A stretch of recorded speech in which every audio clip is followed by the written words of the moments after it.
Spoštovani zbrani, harmonika, ki smo jo pravkar slišali, in pesem, ki jo je zaigral Luka Subotič, sta nas ponesli v daljno leto 1941, v čas druge svetovne vojne. Ni Slovenca, ki ne bi poznal pesmi Hej brigade. Marsikdo, mislim, da predvsem mlajši, ne poznajo besedila pesmi, spet drugi ne poznajo avtorja te slovenske partizanske pesmi, ki je bila pogosto uporabljena kot neuradna himna slovenskih partizanov. In kdo je avtor te pesmi? Besedilo je konec oktobra 1942 napisal Matej Bor, ko je prišel na začasno delo in zdravljenje v Ljubljano ter bival pri družini Volk v Svetosavski ulici za Bežigradom. Sam je v nastanku dejal. Motiv je nastal spontano. Prej melodija kot besedilo, najprej pa ritem.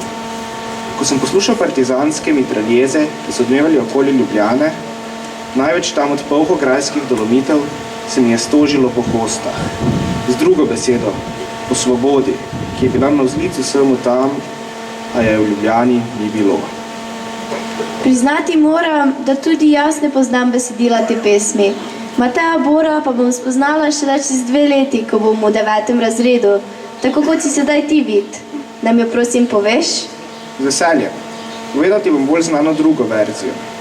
In ker se je ta predvsem prepevala, se je vsaka druga kitica 2-krat ponovila.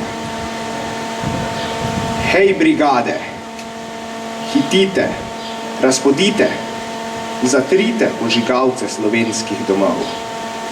Hej mašinca, zagodi, naj odmeva pa vsodi naš pozdrav iz svobodnih gozdov. Kje so meje?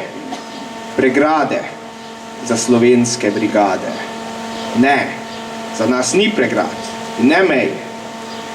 Po slemenih oblačnih in po grapah temačnih, vse od zmage do zmage naprej. Čez poljane požgane, od obele Ljubljane, naša vojska prodre kot vihar. Dokler tu so brigade, kdo zemljo nam ukrade? Na Slovenskem smo mi gospodar. Več kot leto pred nastankom te pesmi so s požigom pričeli odpor proti nemški okupacijski sili v Mariboru, kaj ne? Tako da. Vsako leto nam april prinese tudi spomine na prvo oboroženo akcijo mariborskih domoljubov, ki se je zgodila prav tukaj, v Volkmerjevem prehodu. V knjigi Kljub samo odpor avtorice Milice Ostrovške sva prebrala. 29. april 1941 v Mariboru. 26. aprila dopoldne, bila je sobota, so zapazili Mariborčani nekaj posebnega. Gestapovci in kulturbundovci so hiteli vznemirjeni po mestu. Posebno skrbno so pregledali tu in tam veže v Cvetlični in Vetrinski ulici. Še na stopnišča so se ponekod v svoji vnemi zaleteli. Kmalu je zvedelo vse mesto. Pravkar se je skozi Vetrinsko ulico odpeljal Hitler na glavni most. Največja gneča je nastala pri gradu.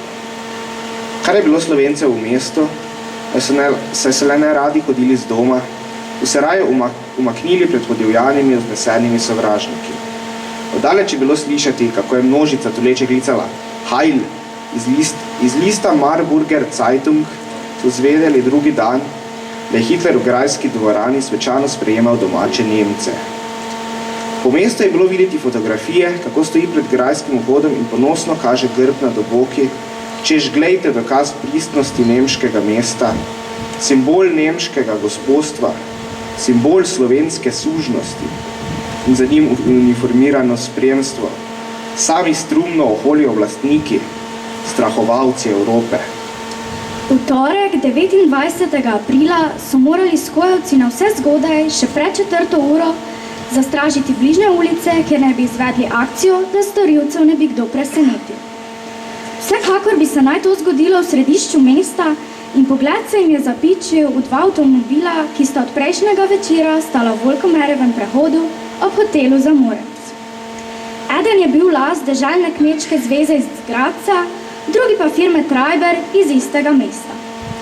Skojevec Drago Vresnik je moral že pred tem prinesti 5 litrov bencina, ki so ga skrili na dvorišču stare stavbe v Vetrinski ulici.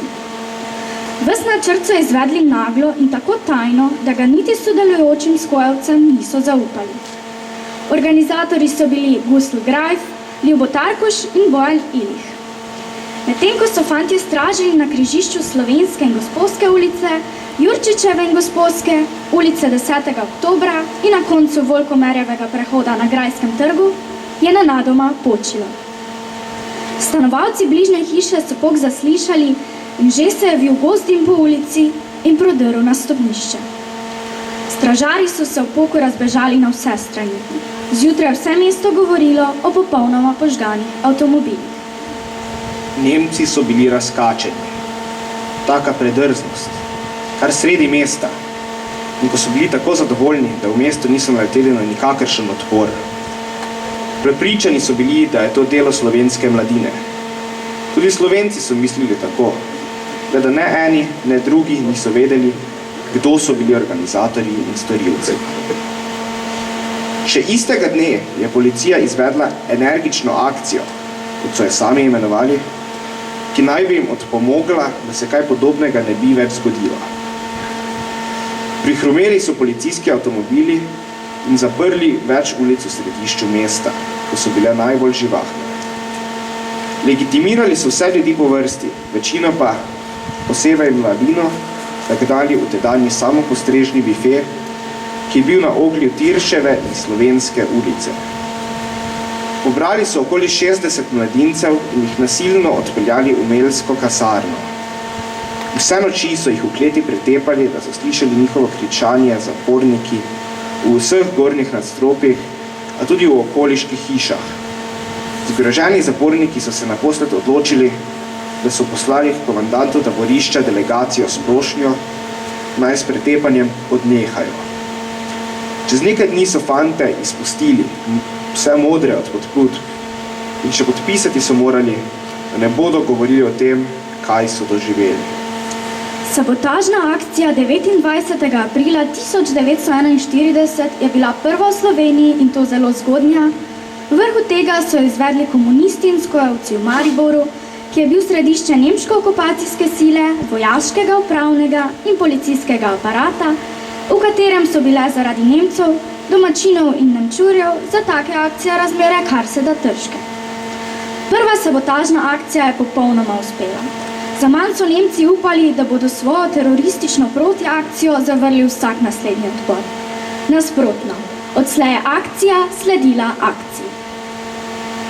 Pesem je bila tista, ki je vsa leta odpora spremljala partizane ob njihovem boju. Mi pa prisluhnimo Mariki Lipko, ki nam bo zaigrala na flavto.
Že od 6. aprila 1941, ko je Tretji rajh napadel tedajno Jugoslavijo, se je tudi znani slovenski pesnik Kajuh vključil v obrambo svoje domovine.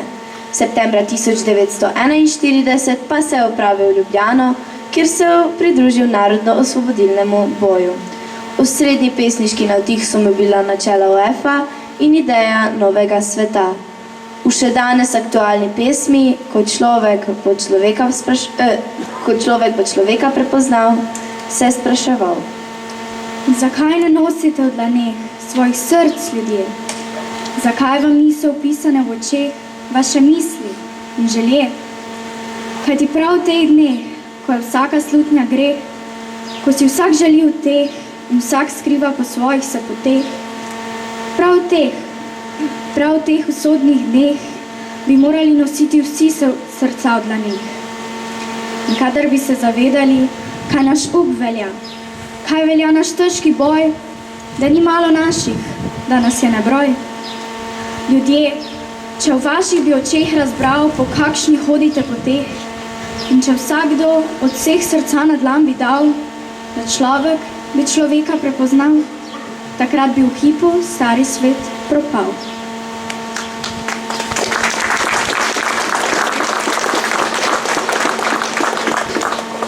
V upanju, da je stari svet vojn zavedno propadel, da se nikdar več ne povrne, prisluhnimo Manci Komel, ki nam bo zaigrala na saksofon.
Ljubezen in nesovraštvo je upanje bodočnosti. Pred 3 leti preminuli pesnik Ivan Minati, ki je začel ustvarjati že med 2. svetovno vojno, se je vsa leta svojega ustvarjanja zavedal pomena ljubezni za vse človeštvo. Nekoga moraš imeti rad, čeprav trave, reko, drevo ali kamen. Nekomu moraš nasloniti roko na ramo, da se lačna, nasiti bližine. Nekomu moraš. To je kot kruh, kot požirek vode. Moraš dati svoje bele oblake, svoje drzne ptice sanj, svoje plašne ptice nemoči. Nekje vendar mora biti zanje gnezdo miru in nežnosti. Nekoga moraš imeti rad, čeprav trave, reko, drevo ali kamen, ker drevesa in trave vedo za samoto, kajti koraki vselej videjo dalje, pa čeprav se za hip ustavijo, ker reka ve za žalost. Če se le nagne nad svojo globino, ker kamen pozna bolečino. Koliko težkih nog je že šlo čez njegovo nemo srce. Nekoga moraš imeti rad. Nekoga moraš imeti rad. Z nekom moraš v korak, v isto sled. O trave, reka, kamen, drevo, molčeči spremljevalci samotnežev in čudakov, dobra, velika bitja, ki spregovori samo, kadar umolknejo ljudje. Naj zmaga ljubezen.